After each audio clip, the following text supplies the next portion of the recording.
He will be giving feedback on not just what went well, but things that can be improved, that we can all internalize to use in our speeches going forward. So, coaching Marika on her speech on social media, I'd like to welcome our District Director, Bryce Polanese. All right.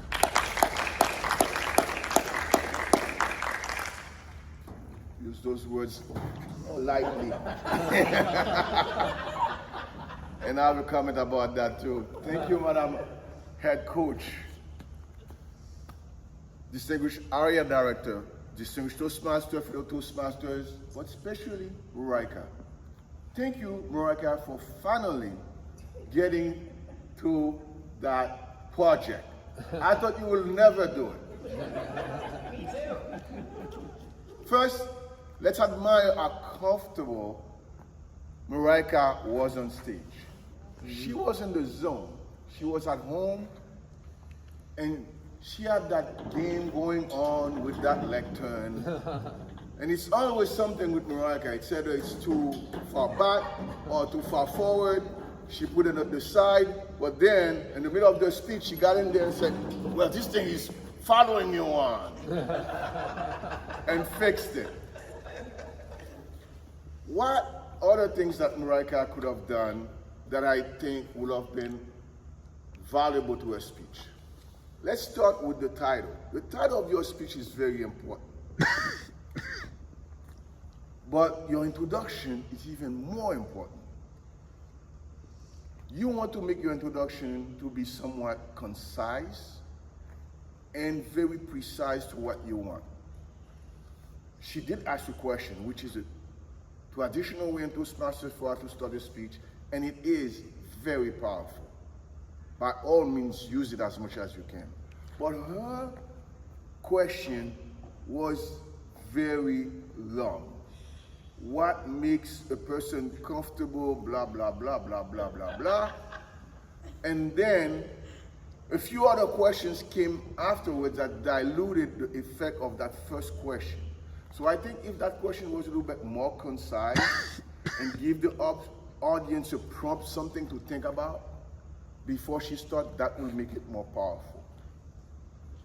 Now, a little on the organization side of the speech.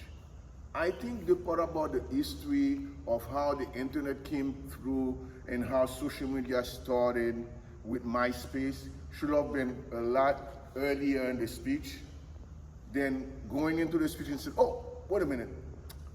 Let me step back and tell you about the beginning.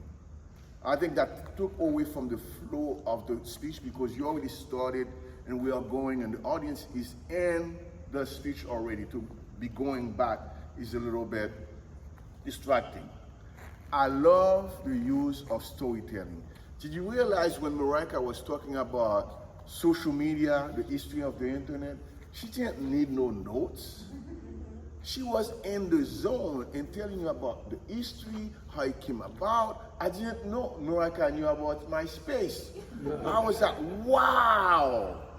I thought her whole thing started with Facebook, but no. She knew about MySpace too, so that was great.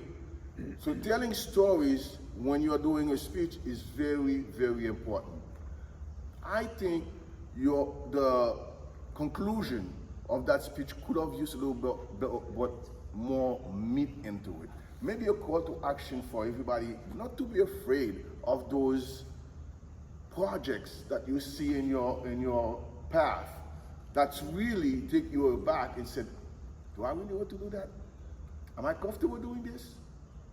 And then realize that after you do it, it's over. Nothing happened, like Terry always say. So my thing for Marika is that get your introduction a little bit more succinct, organization, move things that you want in the front, not going back to them later, and make your conclusion a little bit more beefed. Madam, generally evaluated. Thank you.